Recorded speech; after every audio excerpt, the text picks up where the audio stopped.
පළමු ආයතනය තමයි වෙළඳ අමාත්‍යාංශය යටතේ තියෙන ලංකා සතොස සමාගම. මේ දිනවල ලංකා සතොස ආයතනයේ ඉහළ කළමනාකාරීත්වයේ ඉඳලා සහකාර තනතුර දක්වා ඇබෑරුතු කිහිපයක්ම තියෙනවා. ප්‍රධාන විධායක නිලධාරී CEO, නියෝජ්‍ය සාමාන්‍ය අධිකාරී, ජ්‍යෙෂ්ඨ කළමනාකරු වගේම ගණකාධිකාරී සහ සහකාර ගණකාධිකාරී කියන තනතුරු සඳහා මෙහිදී බඳවා ගැනීම් සිදු කරනවා. මීට අමතරව රහස්‍ය ලේකම් තනතුරකුත් තියෙනවා. වැටුප් මට්ටම් සැලරි රේන්ජ් එක ගත්තොත් සහකාර කළමනාකරු සහ සහකාර ගණකාධිකාරී තනතුරු සඳහා රුපියල් 65,000ත් 95,000ත් අතර වැටුපක් තියෙනවා. ප්‍රධාන ගණකාධිකාරී සහ ජ්‍යෙෂ්ඨ කළමනාකාර තනතුරු සඳහා රුපියල් 85,000ත් 1,30,000ත් අතර වැටුපක් හිමි වෙනවා.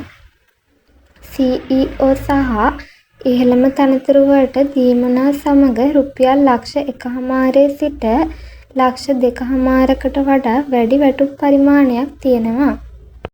ඊළඟට ලංකාවේ ප්‍රමුඛතම රාජ්‍ය බැංකුවක් වන ලංකා බැංකුව මගින් මුදල් අමාත්‍යාංශයේ අනුමැතිය ඇතිව නාබඳවා ගැනීමක් ප්‍රකාශයට පත් කරලා තියෙනවා. මෙවර ඔවුන් බඳවා ගන්නේ චීෆ් මැනේජර් කියන ඉතාමත් වගකිව යුතු ඉහළ තනතුරකටයි. වැටුප් මට්ටම් විදියට රාජ්‍ය බැංකුවක චීෆ් මැනේජර් කෙනෙක්ගේ මූලික වැටුප සහ දීමනා ඉතාමත් ඉහළයි. සාමාන්‍යයෙන් මාසික වැටුප රුපියල් 2,50,000 සිට 4,00,000 දක්වා වෙනවා. මීට අමතරව බැංකු සේවකයින්ටම ලැබෙන ඉතා අඩු පොලි නිවාස ණය, වාහන දීමනා සහ වෛද්‍ය රක්ෂණ වරප්‍රසාදත් හිමි වෙනවා.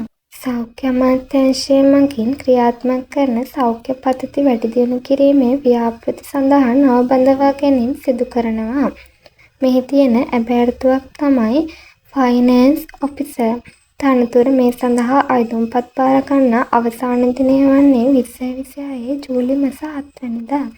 වැටුප් මට්ටම් විදියට මේවා විදේශ ආධාර ලබන විශේෂ ව්‍යාපෘති නිසා සාමාන්‍ය රජයේ වැටුපට වඩා වැඩි ස්ථාවර වැටුපක් ලැබෙනවා. සුදුසුකම් මත මාසිකව රුපියල් 80,000 සිට 1,30,000 අතර වැටුපක් බලාපොරොත්තු වෙන්න පුළුවන්.